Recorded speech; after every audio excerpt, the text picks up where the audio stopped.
अलिफ लैला अलिफ लैला अलिफ लैला।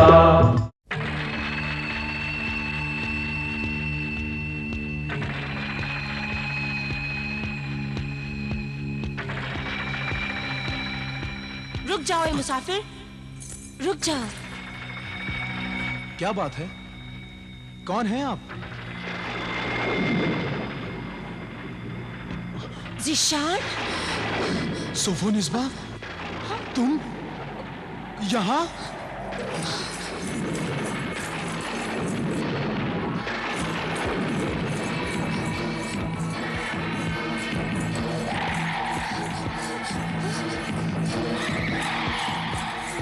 सोफोनिस्बा, रुक जाओ, रुक जाओ सोफो।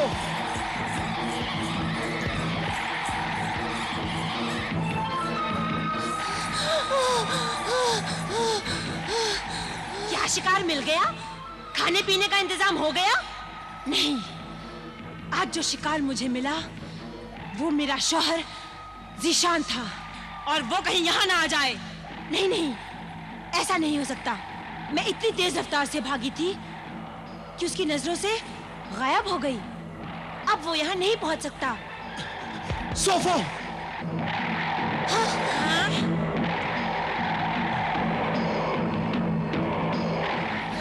चलो चलो।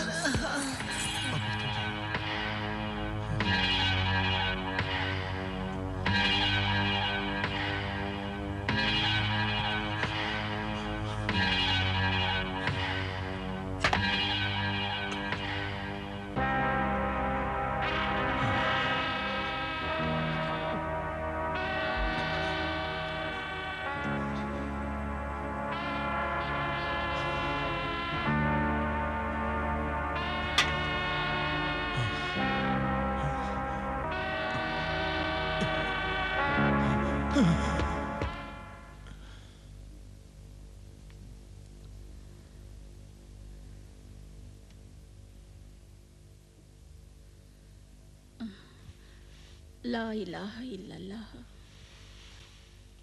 सोफोनिस्बा, सोफोनिस्बा, सोफोनिस्बा। क्या बात है ज़ीशान? सोफोनिस्बा कहाँ है? मुझे क्या मालूम बेटे, होगी अपनी ख्वाबगाह में। मगर तुम इतने घबराए हुए क्यों हो, और आते ही सोफोनिस्बा को क्यों पूछ रहे हो? उसे तो हमारे पास से गए हुए बहुत देर हो गई है। आजकल तो वो खुद खाना बनाती है और सबको खिलाती है, और खुद नहीं खाती, तुम्हारा इंतजार करती है। जाओ, जाकर उसके साथ खाना खाकर उसे भी आराम करने दो।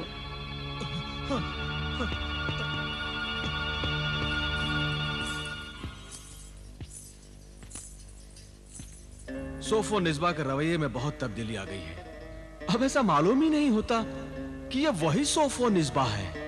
सच कहा अब्बा जान आपने। पहले तो भाभी जान बहुत सुस्त और काहिल थी, हमसे बात भी अच्छी तरह से नहीं करती थी। वो पूरा दिन अपनी ख्वाबगाह में सोती रहती थी, शाम होते ही उठ जाती थी। उन्हें हमारी उनकी मौत का भी गम नहीं था, मगर अब वो हमारे गम और खुशी में शरीक हैं। घर के खादिम और खादिमा को काम ही नहीं करने देती, और सारा काम खुद ही करती हैं।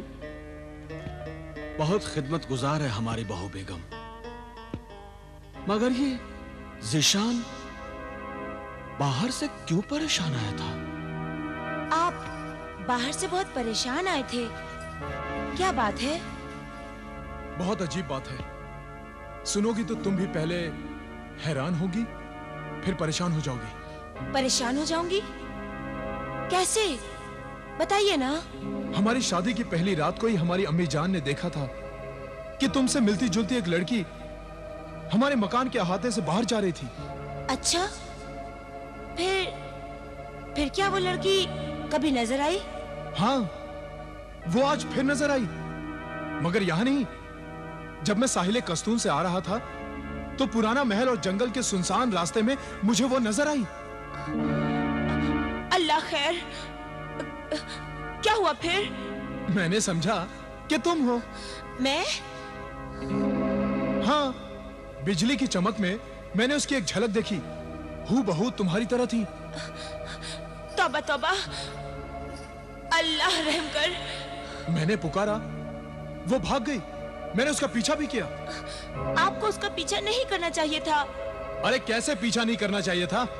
मुझे नजर आ रहा है कि मेरी बीवी बीच रास्ते पर खड़ी है और फिर वो मुझे देखकर भाग रही है। तो ये राज मालूम करने के लिए मुझे उसका पीछा करना ही चाहिए था। ये राज मैं बताती हूँ। तुम बताओ, क्या राज है? नहीं, कुछ नहीं।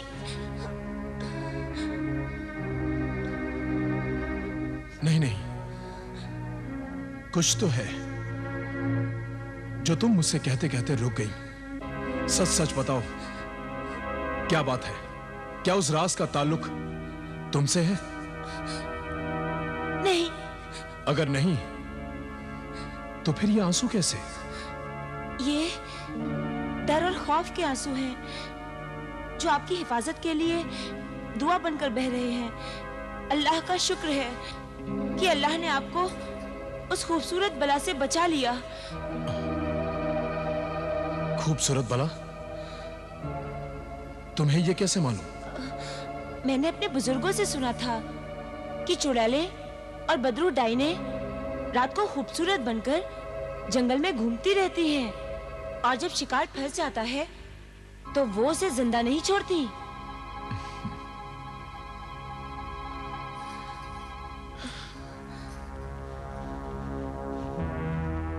लो, ये तावीज तकिए के नीचे रख दो।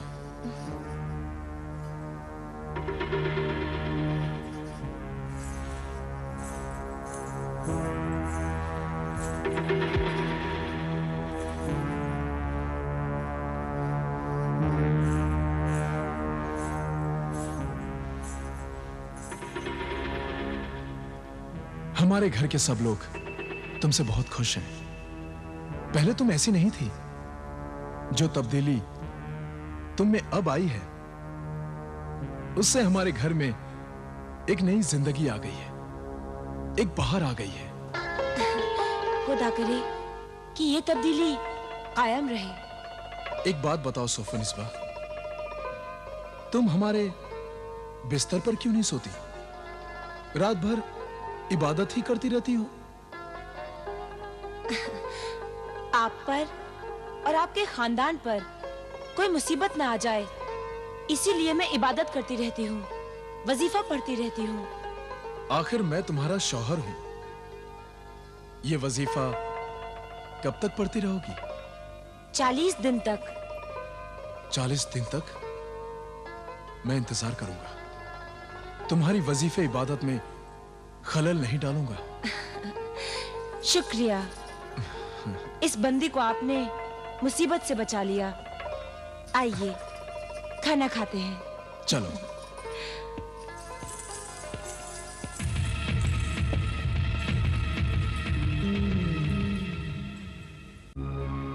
ये राज अभी तक मालूम नहीं हुआ अब्बाजान कि अकरम को दिया हुआ ये तावीज उन फूलों पर पड़ा कैसे पाया गया और फिर उसी इलाके में मरहूम अकरम की लाश मिली। अकरम के बयान और हमारे इल्म के मुताबिक ज़ीशान की बीवी सोफोनिस्बा ने ही अकरम का खून किया है।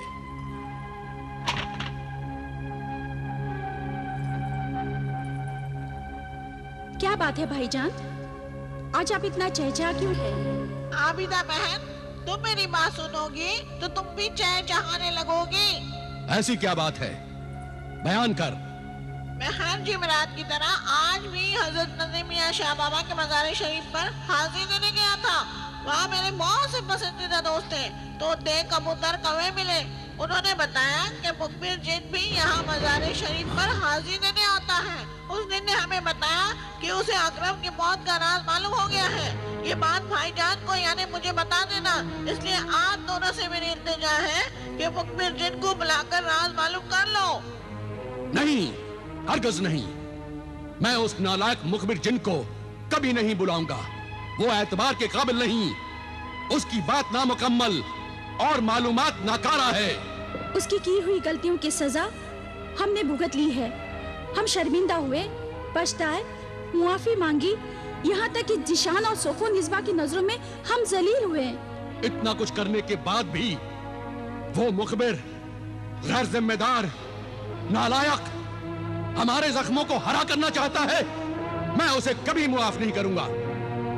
जब अल्लाह से कोई माफी मांगता है, तौबा करता है, बख्शिश मांगता है, तो अल्लाह भी अपने खतावारों की खताएं माफ कर देता है, उसे बख्श देता है।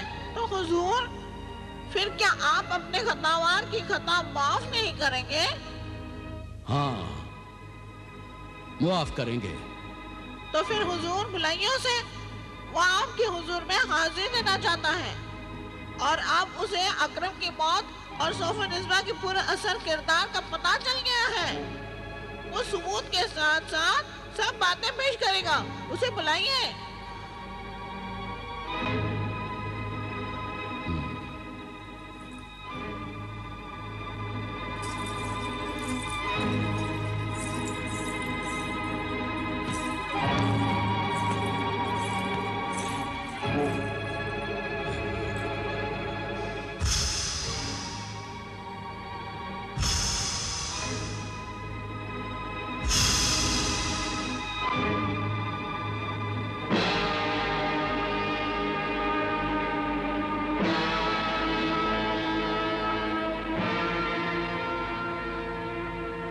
ऐ मेरे मुशफिक आका आमिर कामिल, तेरा खतावार मुखबिर जिन हाजिर है। तूने अपने इस गुलाम जिन को माफ किया या नहीं? हाँ, मुआफ किया। मुखबिर जिन, असलियत बता। मजलूम अकरम और सोफो निस्बा के पुरअसर किरदार की हकीकत बयान कर। हकीकत यह है मेरे आका कि अकरम का खून सोफो निस्बा ने किया और सोफो निस्बा बदरुद्दीन है। मुखबिर जिन, तू फिर वही बात कर रहा है? मेरी वही बात सच्ची है। जीशान के घर में जो आजकल जीशान की बीवी सोफो निस्बा बनकर रहती है, वो सोफो निस्बा नहीं, बल्कि वो एक पाकीज़ा पाक जिस्म की लड़की इस्मत जहां है। इस्मत जहां? क्या सबूत है तेरे पास? सबूत में वो मंजर दिखा देता हूं जो मंजर मेरी सच्चाई का सबूत है।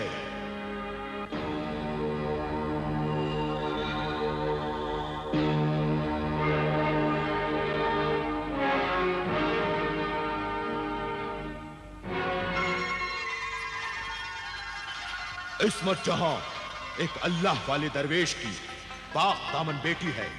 इस्मत जहां का बाप अल्लाह वाला दरवेश हजरत सिद्दीक शाह बाबा के मजार शरीफ का खादिम है।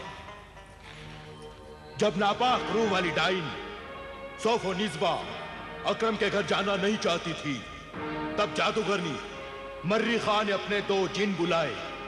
ताक जिन, तबाक जिन, एक लड़की पाक जिस्म पाक रूह वाली दोशीजा के साथ हाजिर हो।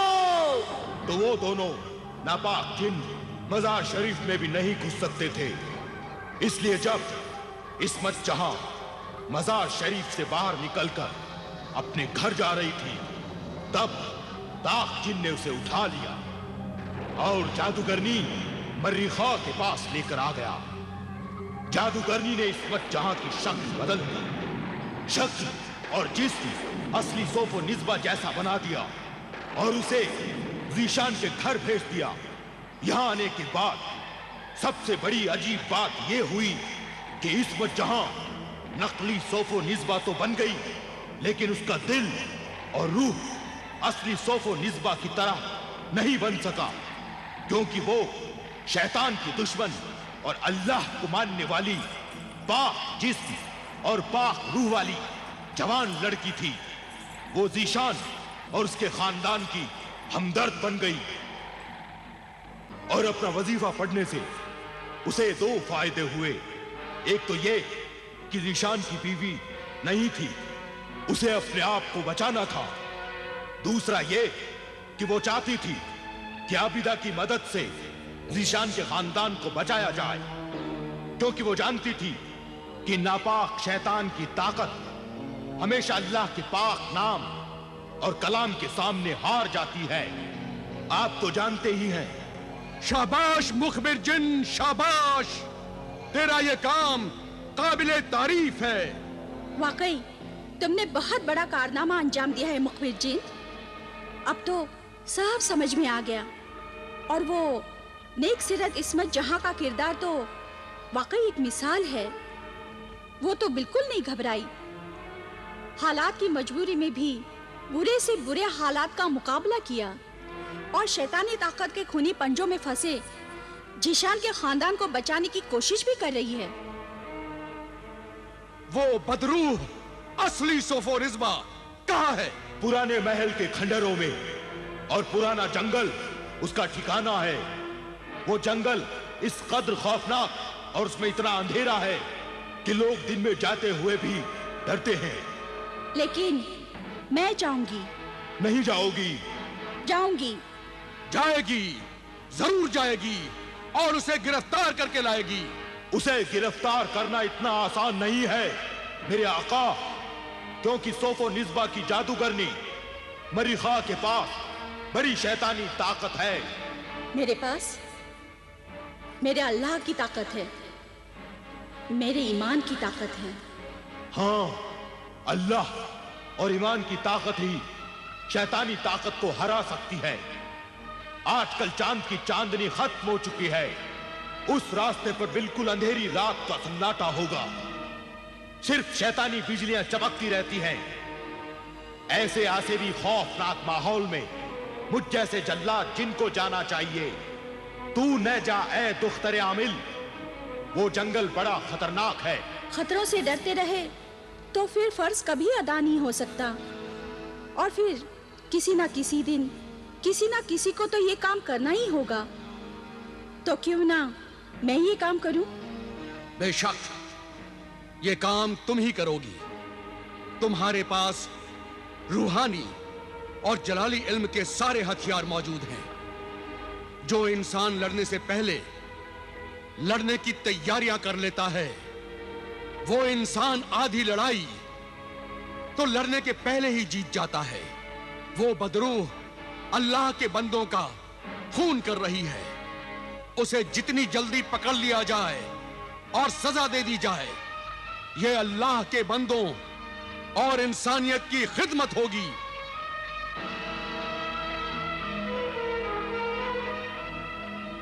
लो बेटी, ये अल्लाह के नेक बंदों के लिए जिंदगी और शैतानों के लिए मौत का निशान है।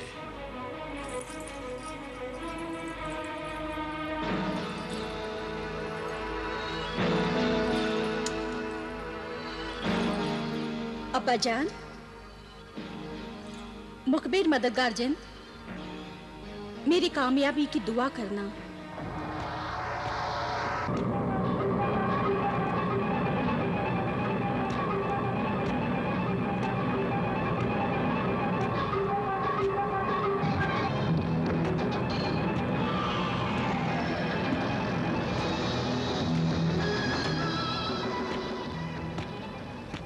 हसीन नौजवान, क्या देख रहे हो? किसे तलाश कर रहे हो? पानी तलाश कर रहा हूँ। बहुत प्यास लगी है। आओ, मैं तुम्हारी प्यास बुझा दूं। अपनी प्यास पानी से बुझाओगे या शराब से? पानी से। मगर तुम कौन हो और मुझे दिखाई क्यों नहीं दे रहे? कहाँ हो तुम? कहाँ हो? मैं यहाँ हूँ नौजवान।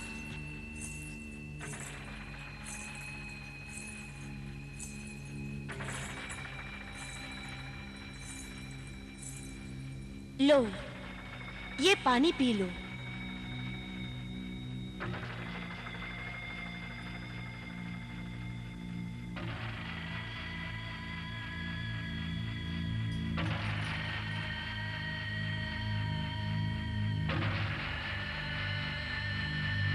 तुम तो बहुत खूबसूरत हो। इतने भयानक और खौफनाक जंगल में क्या कर रही हो? ये सब हमारी ही जगह है। यहाँ की सब चीजें हमें पहचानती हैं। तो फिर डर किस बात का? पानी तो पियो। अब पानी की कोई जरूरत नहीं। क्यों? तुम्हारा चेहरा देखते ही सारी प्यास बुझ गई।